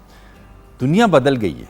अब तो वो भी जिक्र हो रहा है कि यूनिवर्सिटी की 4 साल की क्या तालीम की ज़रूरत है पूरी तरह से कि नहीं है, और हम उसको ज़रा बहुत नैरो अंदाजे से भी सीखते हैं कि यूनिवर्सिटी का मकसद है कि आपको XYZ सब्जेक्ट जो है वो आए। असल में जो इंसान बनने की बात है, जो कि एक ग्रुप में काम करना है, आपने अगर ज़िंदगी में एक्सेल करना है तो आपको बहुत सारी मुख्तलिफ चीज़ें चाहिए होती हैं। Team work, 100 things. Team work, अपने आप को किस तरह से प्रेजेंट करना है, आपने एथिक्स जो हैं उसकी तरफ तवज्जो देनी। अगर एथिक्स की तरफ तवज्जो नहीं दी तो आप ज़ीरो से मल्टीप्लाई कर दें बाकी सारी चीज़ों को। तो बात यह है कि करियर बनाना और उसमें एक्सेल कराना, उसमें आप दिल और दिमाग के दरमियान लाइन नहीं लगा सकते। तो आप ज़बरदस्ती करेंगे तो आपको वो मिलेगा ही नहीं जो आप चाहते हैं। और अपॉर्चुनिटी हर फील्ड में है, लेकिन अपॉर्चुनिटी होती है एक्सेलेंस से, हार्ड वर्क से, डिसिप्लिन से। इन चीज़ों के बगैर काम नहीं बनता है। लेकिन डॉक्टर साहब बात यह है कि कुछ ऐसे लोग भी होते हैं, जिस तरह के मेरे बेटे हमजा ने, मैं जब कहती हूँ कि क्या करना है, क्या बनना है, तो मुझे कहता है मामा आई डोंट नो का क्या करें। उससे खौफ आता है, क्योंकि मुझे 4 साल की उम्र पे पता था कि मैंने बड़ा होकर एक्टर बनना है। मुझे ये नहीं पता था मैं लड़कियों का लड़का हूँ। मुझे पता था मैंने बड़ा होकर एक्टर बनना है, मैंने अमिताभ बच्चन बनना था। Just saying, so I was very clear. आपा wanted to be an academic, हमें पता था। जब आजकल के बच्चे कहते हैं आई डोंट नो, तो थोड़ा खौफ आता है कि अब क्या होगा।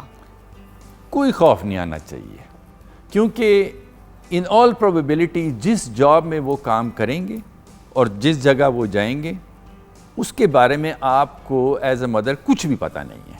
जो नई चीज़ें खुलेंगी, जो नई फील्ड्स खुलेंगी, वो उनकी दुनिया अलग है, वो आगे जाके पता चलेगा। और ना पता होना is a perfectly normal state of affairs.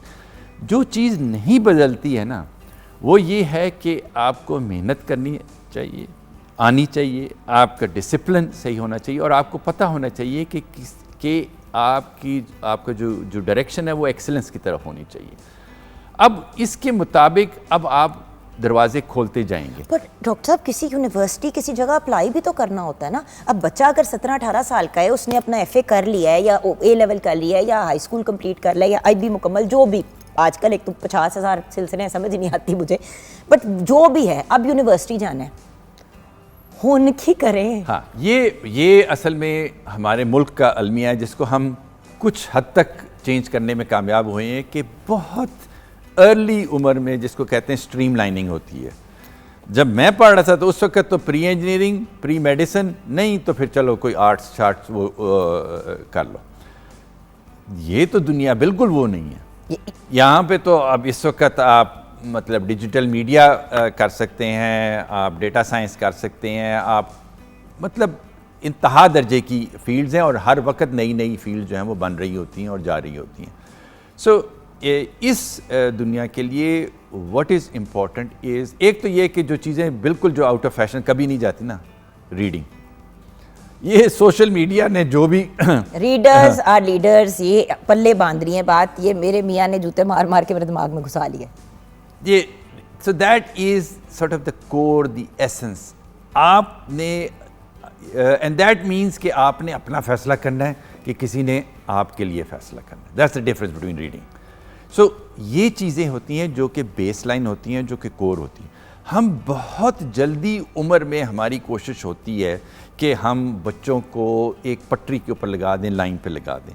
दुनिया में जो इस वक्त सबसे सक्सेसफुल एजुकेशनल सिस्टम है, which is the finish system, वो 7 साल तक तो बच्चों को स्कूल में ही डालते हैं। मैं 4 साल की उम्र में पहली जमात में था, और बड़ा फ़ख्र था कि जी मतलब ये कि 14 साल की उम्र में मैट्रिक कर रहे हैं। That's not the thing. पर डॉक्टर साहब हर कोई आपकी तरह जीनियस भी नहीं है ना। देखिए, कुछ हम जैसे नालायक लोग भी है ना जो रुल रहे हैं राहों में। बिल्कुल नहीं, हर एक अपनी डायरेक्शन जो है वो संभालता है। दिस अर्ली मेन स्ट्रीमिंग की कोई ज़रूरत नहीं है, ना आपको कोई फ़िक्र करने की ज़रूरत है। The focus has to be on the core essence जो होता है इंसान का। अच्छा डॉक्टर साहब, ब्रेक की तरफ जाना है, लेकिन एक बात तो अंडरस्टैंड और एक्सेप्ट करने वाली है कि आजकल एक कंफ्यूजिंग सा ज़माना है। आपकी बेटी कुछ और पढ़ के आई, माशाल्लाह she is one of the most successful photographers in this country. सिर्फ पाकिस्तान में नहीं, उसके काम को इंटरनेशनली रिकग्नाइज़ किया जा रहा है। आपके दोनों बेटे भी अपने अपने लेवल पे they are doing very very well. My point is doctor साहब, देखें घराने से बड़ा फ़र्क पड़ता है। जैसे कि अगर म्यूज़िक के घराने में कोई पैदा होता है तो सारे ही जो हैं वो उस एरिया में या आगे पीछे एक्सेल करते हैं। But you come from a household where everyone is doing something different. आपकी वाइफ जो हैं वो she also works in education, but she is also a certified psychologist, मतलब वो थेरेपी करती हैं लोगों की। सो एक ही घर में बहुत सी डिफरेंट चीज़ें हो रही हैं। कोर कैसे ढूंढे कोई भी इंसान अपना, या कम से कम हम एज पेरेंट्स अपने बच्चों को हेल्प कैसे कर सकते हैं? हमें ज़बरदस्ती की बात नहीं करी, गाइड कैसे करें कि वो सही डायरेक्शन में, तो किसी डायरेक्शन में तो निकलें। क्योंकि ये तो नहीं हो सकता ना कि अब हमने अपना FA कर लिया तो अब हम 2-3 साल की ब्रेक ले रहे हैं। अब हम वेस्ट में तो नहीं रहते और मामलात भी इस मुल्क में फ़र्क हैं, तो कुछ इससे रिलेटेड आपसे गाइडेंस लेंगे। एंड ऑफ कोर्स डॉक्टर साहब आजकल क्या अमेजिंग कारनामे सरअंजाम दे रहे हैं वो भी हम जानेंगे ब्रेक के बाद।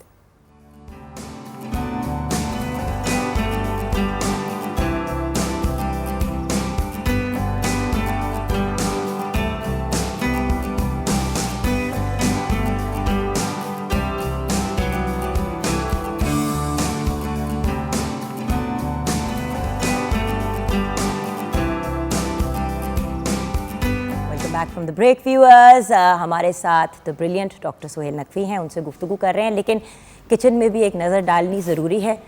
मुझे पता है कि शेफ़ तैयबा की दिल की बातें आज हो रही थी। जी बिल्कुल। जुगन और व्यूअर्स, हमारा जो है आज चिकन मैक्रोनी जो कि मैंने रेड सॉस के साथ बनाया था वो बिल्कुल रेडी है, और आप ज़रूर ट्राई कीजिएगा और हमें फीडबैक दीजिएगा कि आपको ये कैसी लगी। Thank you so much. Thank you Taiba जी।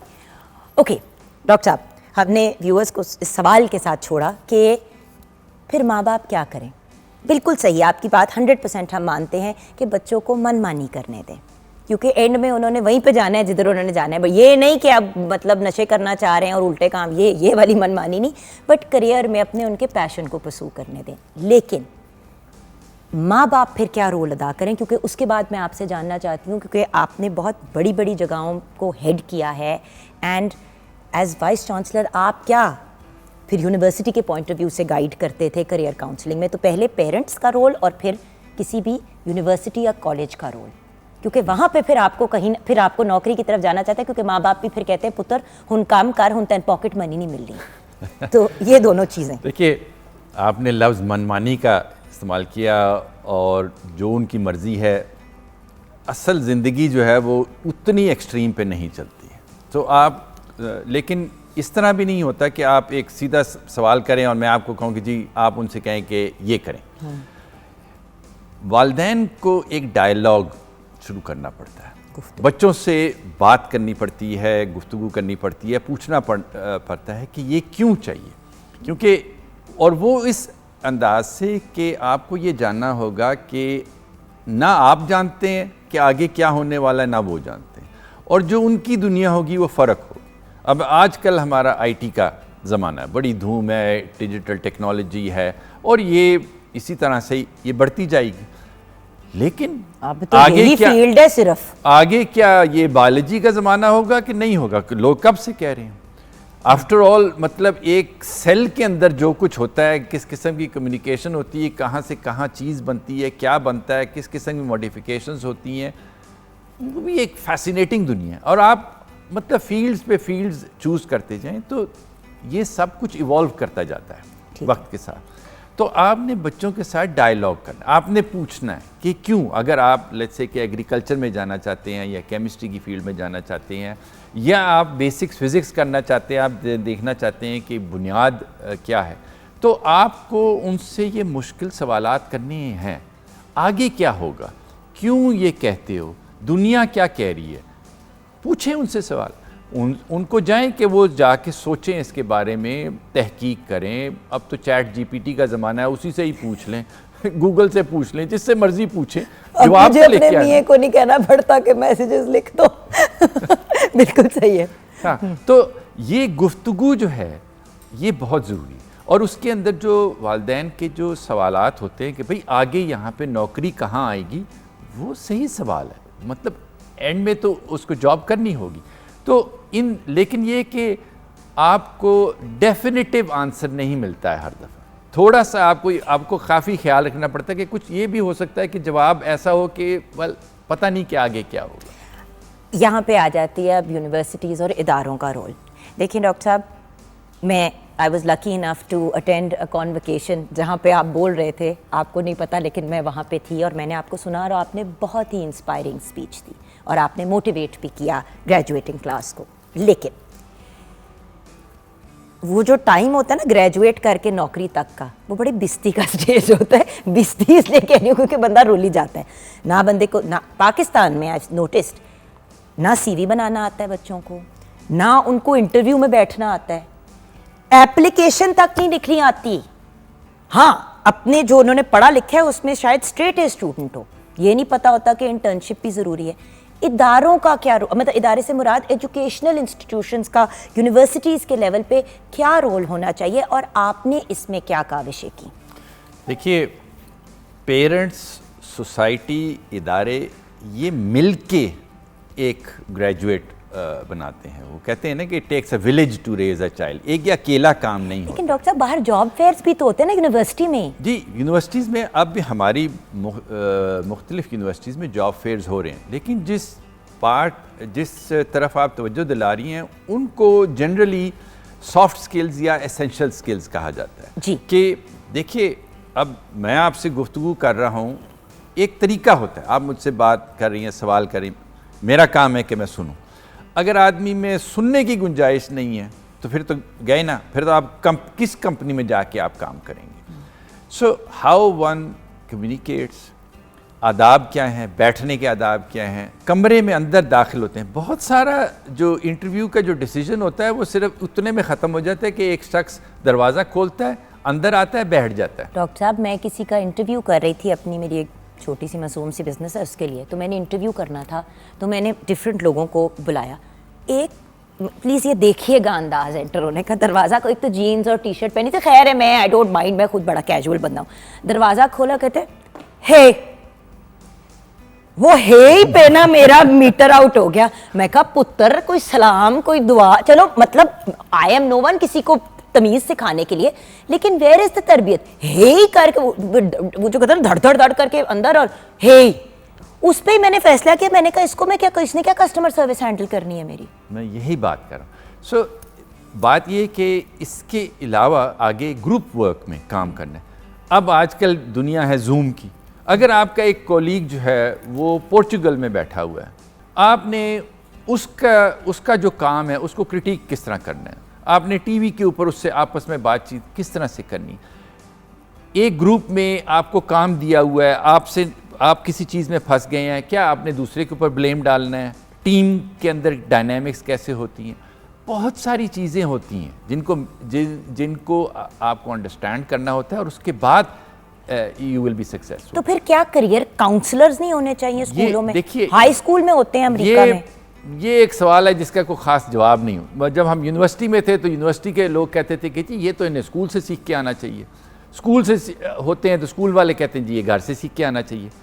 बात ये है कि at the end of the day जब वो शख्स यूनिवर्सिटी ग्रेजुएट कर जाता है और उसको जॉब नहीं मिल रही, तो उसके बारे में कुछ करना होगा। और जो अब मैंने जो काम जो शुरू किया है वो उस रियलिटी की तरफ है कि जी मुझे नहीं पता किसकी गलती थी, यहाँ पे ये बच्चा पहुँच गया, इसको जॉब दिलानी। अच्छा, अब मुझे बताएं कि आप आजकल क्या करें। एक्चुअली डॉक्टर साहब आपको बुलाने का मेजर रीज़न ये था कि आप शायद one of the very few people in Pakistan जिन्होंने रियलाइज़ किया कि भाई घोड़े को पानी तक पहुँचाएं कैसे? घोड़ा अलहदा बैठा हुआ है, पानी उधर है, उसको पहुँचने का रास्ता ही नहीं आ रहा। बच्चे एक्चुअली नफ्सियाती मरीज बनते चले जा रहे हैं क्योंकि वो वेले बैठे हुए हैं। देखिए, हर बंदा एंटरप्रेन्योर नहीं बन सकता, हर बंदे में नई कैपेसिटी होती। मतलब मैंने 10 बिजनेसेस ट्राई की और वो फेल हो गई, और मैं अक्सर व्यूअर्स के साथ शेयर करती हूँ कि मैं वो कपड़ों का भी शुरू किया। हर बंदे में हर चीज़ करने की कैपेबिलिटी नहीं होती। कोई तो हो जो हज़ारों लाखों करोड़ों के नुकसान से हमें बचाए और हमें सही डगर लगाए। तो आप एग्जैक्टली क्या कर रहे हैं डॉक्टर? देखिए, मैं इस वक्त आईटी के शोबे में काम कर रहा हूँ क्योंकि उसके अंदर इस वक्त लगता है कि सबसे ज़्यादा अपॉर्चुनिटी है। Obviously. और अपॉर्चुनिटी इसलिए कि क्योंकि काम सिर्फ पाकिस्तान में होने की ज़रूरत नहीं है, दुनिया में किसी जगह भी काम है। पहले तो होता था कि आप काम की तरफ जाते थे, अब काम आपकी तरफ आ सकता है। ये है फ़र्क आईटी की दुनिया में। प्रोजेक्ट जो है वो बुएनस आयर्स में इस्तेमाल होना है, लेकिन उसका उन्होंने एक टुकड़ा दिया, उन्होंने कहा कि जी ये लाहौर में काम होगा। जिस तरह एक, सॉरी मैं बड़ी बेसिक सी बात करूँ, जिस तरह एक ज़माने में वो होते थे जो कॉल स्टेशंस जैसे होते हैं।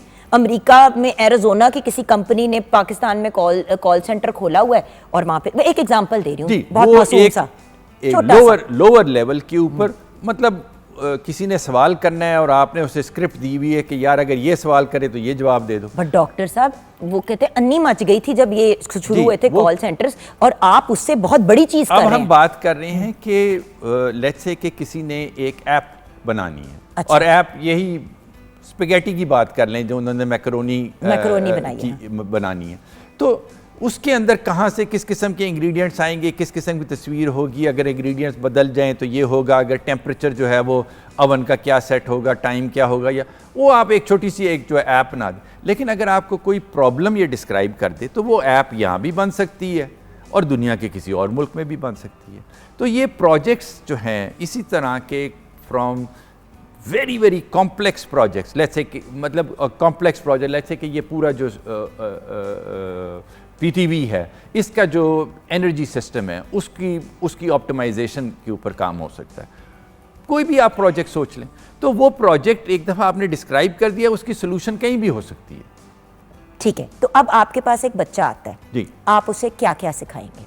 देखिए मैं ना बड़ी पता है क्योंकि माँ बाप कहते हैं सीखेगा क्या, तो मैं चाहती हूँ कि थोड़ा, और एक और चीज, आपने कैंपस बड़ा खूबसूरत बनाया, आईटी के तो कमरों में बंद कर देते हैं कंप्यूटरों के सामने, आपकी आउटडोर क्लासेस भी होती हैं। माहौल जो है वो बहुत ज़रूरी है, आपको एक पूरी एनवायरनमेंट देनी होती है। और हमारी कोशिश है कि जो यूनिवर्सिटी में तो आप एक एज ए स्टूडेंट क्लासरूम में बैठ के वो दुनिया ख़त्म हो गई। अब है कॉरपोरेट वर्ल्ड, अब आपने काम करना है, अब आपने इस दुनिया के अंदर किस तरह से क्या आदाब हैं, किस तरह से बात करनी है, किस तरह से चीज़ें चलेंगी और क्या आपको फील्ड्स आनी चाहिए। मतलब ये कि वेब डेवलपमेंट के अंदर यही मैंने ऐप का अभी जिक्र किया। ऐप के दो हिस्से होते हैं, एक वो कि आपने फ़ोन पे बटन दबाया तो आपके सामने जो चीज़ होती है उसको कहते हैं फ्रंट एंड। ठीक है, उसके अंदर जो आप इंफॉर्मेशन जैसे क्रेडिट कार्ड वगैरह की डालते हैं, वो पीछे जाके किस बैंक से क्या बात करता है, कौन पूछता है, क्या होता है, वो चीज़ कहलाती है बैक एंड। ये फ्रंट एंड और बैक एंड में डिफरेंट टेक्नोलॉजीज़ इस्तेमाल होती हैं। ये सारी चीज़ ये एक वेब डेवलपमेंट का हिस्सा होती है। इसी तरह का एरिया है for example data science. Data science से ताल्लुक़ ये हुआ कि एक फार्मेसी का हम एग्ज़ाम्पल लें। फार्मेसी में दवाई की दुकान भी हज़ारों मुख्तलिफ दवाइयाँ मौजूद हैं। कौन सी दवाई लोग ले रहे हैं, सुबह को क्या होता है, शाम को क्या होता है, उस सारे के अंदर एक इंटेलिजेंस होती है, एक इंफॉर्मेशन होती है। आप उसी के मुताबिक फिर अपना बिज़नेस डिज़ाइन करेंगे कि भाई लेट्स से कि सुबह को ये वाली दवाई ज़्यादा बिकती है तो आप वो सुबह को मेक श्योर कि आपका स्टॉक पूरा होगा। इसी तरह कपड़े हो सकते हैं, कपड़ों के अंदर एनालिटिक्स आ जाती है कि ये चीज़ ज़्यादा हो रही है, या इस कलर का कपड़ा ज़्यादा बिक रहा है, या इस स्टाइल का। This is amazing, it sounds so fascinating. ये this is the new world of data analytics. Viewers, वही वाली बात है ना, नई दुनिया, वक्त के साथ चलना है या पुराने वक्त में फंसे रहना है, आपके ऊपर डिपेंड करता है। प्रॉब्लम ये है कि मेरी जनरेशन मेरे बेटे की जनरेशन को अपने हिसाब से लेके चलना चाहती है, और आप ये कह रहे हैं कि दुनिया बदल गई है। दुनिया तो बदलती जाए, हर सेकंड बदलती है। इसी तरह के इश्यूज है साइबर सिक्योरिटी के। अब सारा कुछ आपने नेट में डाल दिया तो अगर किसी ने चुरा लिया वो इन्फॉर्मेशन, अल्लाह की कसम, अपना वो इन्फॉर्मेशन डालते मेरा तरा निकलता है। मैं कहती हूँ फैसल तुम अपनी डाल दो। वो आदमी को फिक्र। तो ये सारी नई फील्ड्स। अच्छा, अब ये फील्ड्स ऐसी हैं कि ये क्या, अगर कोई सवाल करे कि क्या एक इकोनॉमिस्ट जिसने थोड़ी सी प्रोग्रामिंग की हुई है वो डेटा साइंस कर सकता है कि नहीं कर सकता? अब वो ज़माना गया कि कोई कहता था कि नहीं, आपने bachelor of science in data science की हो तो आप ये काम कर सकते हैं। नो, द आइडिया इज काम आता है, अच्छा बैठ जाओ करो। अच्छा, लेकिन अगर आपके पास कोई बच्चा आता है, मैं अगेन समझना चाहती हूँ कि आपके इदारे में अगर कोई बच्चा आता है और वो कहता है जी मैंने एक्स करना है, और आप लोगों को नजर आता है कि उसका एप्टीट्यूड वाई में है, तो क्या आप उसको रीरूट कर देते हैं? आप समझ रहे हैं ना मैं क्या कह रही हूँ? हमारे इदारे में नहीं, वो रीरूट नहीं। हम उसको उसके सामने चीज़ ये रखेंगे कि देखो डिमांड जो इस वक्त है वो इन फील्ड्स के अंदर है, ये डेटा ये कहता है, ठीक है। अब आप अपना फैसला करें कि आपने इस तरफ जाना है या नहीं जाना है। और हमारी भी कोशिश है कि हम उन फील्ड्स में ट्रेनिंग्स दे रहे हैं जिसमें डिमांड है, क्योंकि हम मार्केट को की जो डिमांड है उसको सप्लाई से मीट करना चाहते हैं। हम वो लोग देना चाहते हैं जो मार्केट को चाहिए। तो डॉक्टर साहब, गेम प्लान क्या है इस जगह का? I mean it's a brilliant idea and I am like I said, I am a huge fan. मैंने अपने आप को खुद ही चिपका दिया इसके साथ, because I thought it was, क्योंकि मेरा रोना यही है कि 60-70% अवाम हमारी यूथ है, किधर जाएं? किस दीवार में जाके टक्कर देखिए, मारे, बेचारे डिप्रेशन, नशों में पड़ गए हैं, ऊट पटांग चीज़ों में पड़ गए हैं। डिप्रेशन, देखें डिप्रेशन एंग्जाइटी बहुत रियल प्रॉब्लम्स हैं, लेकिन वो और ज़्यादा बढ़ जाती हैं जब रोजी रोटी का कोई तरीका नहीं है, माँ बाप बोल रहे हैं कुछ करो कुछ करो कुछ करो, कुछ मिल नहीं रहा बाहर, एटलीस्ट कोई ग्रूम होके ट्रेन होके कहीं तो निकले। देखिए, मैं इसको अगर इसको हम आगे क्या पॉजिटिव करेंगे नज़रिए आप? से हाँ। देखें तो मैं कहता हूँ ये जो मुल्क है जिसकी अभी डिजिटल सेंसस हुआ है कि 244 मिलियन लोग हैं यहाँ पे, इसका सबसे कीमती असासा इसके ये जवान लोग हैं। और वो भी जो पढ़े लिखे, जिन्होंने यूनिवर्सिटी में तालीम हासिल की, they are worth their weight in gold. बिल्कुल। सारी दुनिया इनको green card, blue card, white card सारे क्यों लेना चाहते हैं? Because those are the people जो कि उस कौम का मुस्तकबिल बनाएंगे। तो हम अपनी कौम का मुस्तकबिल जो है इन लोगों के हाथों में डालें और इनको अपॉर्चुनिटीज़ दें। बट डॉक्टर साहब, मेरा दिल टूट जाता है जब हर दूसरे बंदे से मेरी मुलाकात होती है और कहते हैं बस आप ही दुआ करें इसका वीज़ा लग जाए, ये बाहर चला जाए। अगर सारे बाहर चले जाएंगे तो यहाँ पे कौन रहेगा? देखिए, हर दूसरे बंदे का ख्वाब है। अगर यहाँ पे अपॉर्चुनिटीज हों, जैसे कि आपने कहा कि यहीं पे बैठे आप अमेरिका की किसी बहुत बड़ी कंपनी के लिए काम कर सकते हैं और आप डॉलरों में कमा सकते हैं, तो व्हाई नॉट? वो एक बहुत बड़ी अपॉर्चुनिटी है और वो आप क्रिएट कर रहे हैं। वही कोशिश है। लेकिन मैं इसकी फिक्र नहीं करता कि बाहर चले जाएंगे। जहाँ 244 मिलियन लोग हैं, अगर 10 लाख लोग बाहर चले गए ना तो हम 245 हो जाएंगे। पाकिस्तान में बहुत जवान है, बहुत अपॉर्चुनिटी है, बहुत लोग हैं। सो जिसने बाहर जाना है वो भी दरवाजे खुले हैं, because they will be supporting people over here.